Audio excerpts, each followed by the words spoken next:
Hello everyone and welcome back to the fifth part tutorial of the beginner guide for Maya.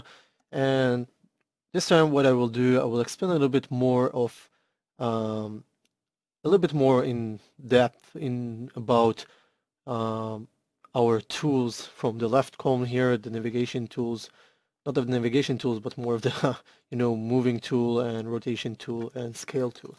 So basically I think it's more about the rotation and the move tool more than anything.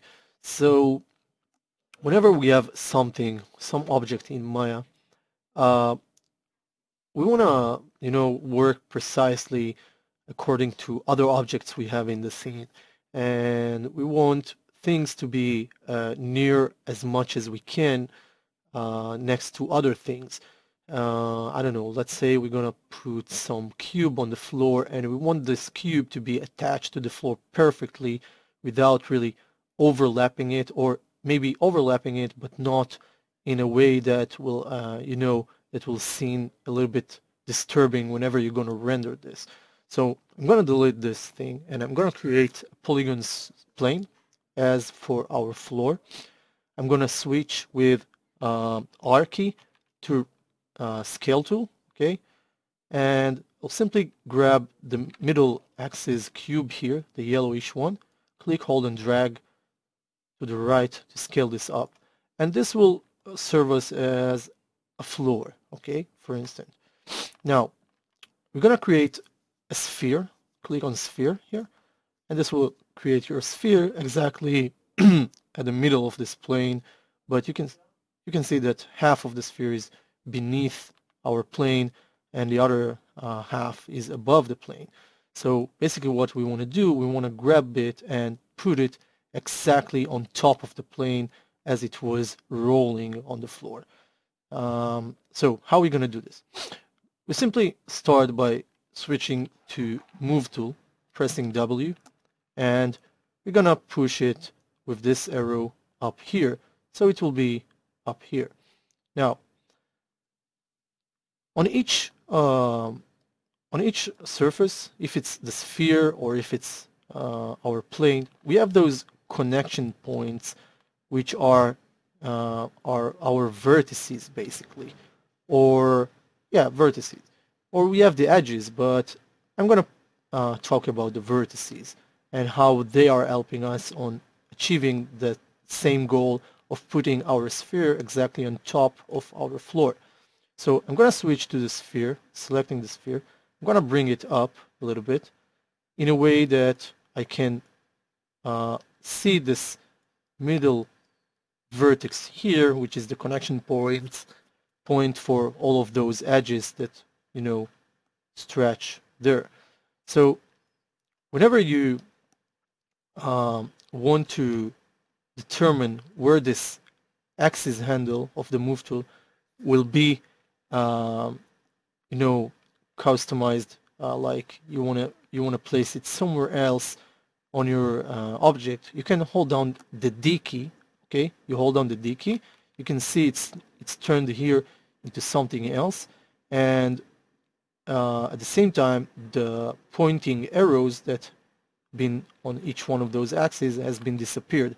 So I'm still holding the D key, and what I want to do is I want to grab this pivot, this center of this axis, and snap it exactly to this vertex point. So the way to do it is first holding the D key, okay, hold down the D key, keep it pressed, hold down the V key, you can see it's turned into circle now. So both of them press down, D and V, and middle mouse wheel, click, hold, and drag, and simply drag it to this point here. It should snap into this vertex there. Okay, you can see it's now snapped over there, and you can release everything and it will set over there. Now you want to do it slowly, like you want to grab it with your middle mouse button, drag it over here, release the middle mouse button, release the V, and release the D. Okay, so, or just do it at the same time. I don't know, sometimes it's just better to do it in some proper way, like as the way you enter, this is how you go outside. So we started with D, V, and middle mouse button. We're gonna go off outside with releasing the mouse button, mouse button, releasing the V and releasing the D. So again, I'm going to do this and snap it to other vertex here. Okay, I will try to snap it to other vertex here. You can see I'm grabbing it and pointing it to other vertices.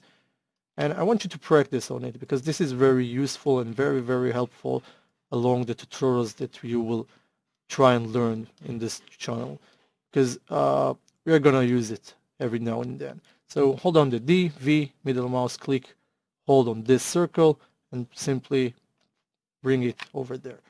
So now that we've done this and we set the pivot point to be exactly underneath our sphere, but it's exactly at the same point where it will touch the ground or the floor, we can hold down the V key now, and you can see that our square on the move tool is switching to be circle. I'm gonna scale down the handles with minus, and I can hold down the V key and simply snap it, just push it downwards, and it will automatically be on the floor. So you can see there is some intersection here, but it's not really intersection that make a difference. I mean, you can't really do better than that. You can try and hold down the V key and try to snap it to other point here like that, but you will always have this intersection. It's just it's not really intersection, but might just show you a little bit of the intersection point. Okay, so right now it's perfectly attached to the floor, and this is it for this snapping feature. Now for the snipping, for this particular snapping procedure, I want to talk about more of the snapping. So what I'm going to do, I'm going to show you here on this toolbar here. We have those 5, 6 snapping things, okay, magnets kind of icons, except this one, okay. This one is make live button. We ain't gonna talk about this. We're gonna talk about those, basically 3 of them. So we have the snapping feature, which by default the hotkeys for them are X, C, and V. So we have the snap to grid option. So if I'm gonna put this up and I don't have a floor here, okay, so the snap feature doesn't have anything to relay on and snap it to it, it will snap to the grid, okay, as it was the floor. So you can hold down the X key and simply bring it down, just as we did with the V key, okay, but it will snap basically to the grid. All right, now if we hold down the C key, this is snap to point, and this is, you can see it's blinking here while I'm tapping and releasing the C key, okay. So this is snap to point, right? No, snap to curve. Okay, so we have the snap to curve and we have the snap to point, which is this one. So you can see they are blinking according to what I'm pressing on my keyboards, X, C, and V. Each one of those, again, do what it says, but you will be able to see, you know, more in depth of it along the other tutorials. Right now, what you do want to be careful about is knowing that those 3 options are there, and they will help you in some ways whenever you're gonna reshape stuff or you want to move things along your scene, and you want them to be exactly precisely where you want them to be. Anyway, right now I don't want to, you know, create examples for that, but we're gonna leave it as it is. Just be reminded that X, C, and V are the snaps features. And one more thing about the rotation tool. So we have the rotation tool, and if I want to bring my pivot right now, which I use the D key in order to modify it, if I want to bring it to the center, you can go over modify center pivot, and this will bring it the pivot of your move tool or scale tool or rotation tool exactly where it's been at the origin whenever this shape is being created. So right now, if we want to readjust this, we will have to press D and follow the same procedure. Now, for Mac users and Windows users, there is another option in order to modify this pivot, okay? So the pivot of the axis, or yeah. So basically there is the insert button on your keyboard. The insert button is helping you to do so. I don't have it in my keyboard because I'm using, oh, I do have it. So I can press insert on Windows or on button for Mac users, okay? So if you're gonna press insert, it will just turn this on or off. So right now it's turned on, and I can simply do whatever I want. I don't have to press the D. I can simply use the V key, hold it, and snap it as I did earlier, okay? Now it's just a quicker way without pressing the insert button. You can simply hold down the D, but I don't know if it's much more convenient for you to use the insert button, so you will only have to deal with the V key, so that's fine. I find it much more easier to use the D key, but whenever I'm making tutorials, I will use the insert button because I don't want to start and explain I'm holding the D, I'm holding the V at the same time, and at the same time I'm clicking and holding the left mouse button. It's just a little bit too much for me to explain, so I'll better use the insert or home button for Mac users. Turn it off by again clicking on it, and that's it. So one more thing about the rotation, as I started earlier, we have the rotation tool. You have a modify. I'm going to center the pivot for it, and I want to talk about rotation, which is something that you will do a lot of times when modeling.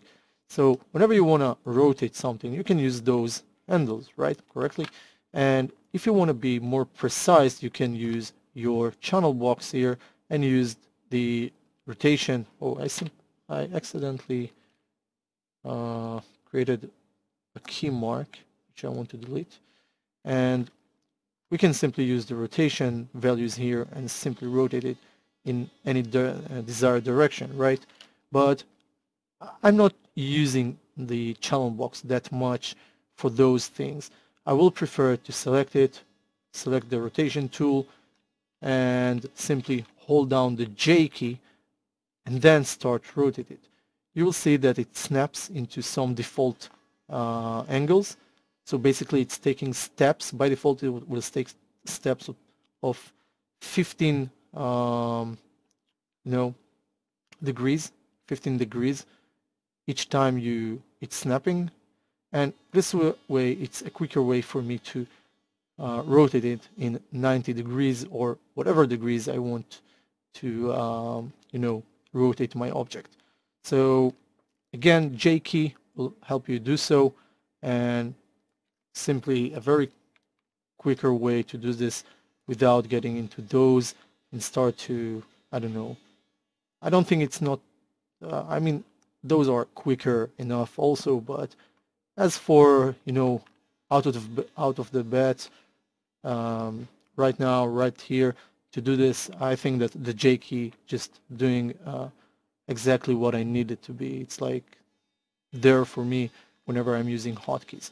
So I'm gonna say one more thing. You can double click on it, and you can see that whenever I'm scrolling down here, where it is, well, he's here, I think. I'm gonna press the J key. You can see here the discrete rotation. So the discrete rotation, this is how it's called, the J key. Whenever I snapped it, started to rotate it, it was snapping into 50 degrees. So you can set it to be something else. Like if you're gonna go click on this and set this to 90 and press enter and then untick this, it will remain 90 degrees. So if I'm gonna press J key and I want to rotate it, immediately it will snap to 90 degrees, and this is very, very helpful. Anyway, if you want to keep it as it was, just reset the tool and it will bring it back to 15 degrees, and that's fine. Again, thank you for watching. Hope that helps, and we will see you again at the next part. Bye bye. Have a good day.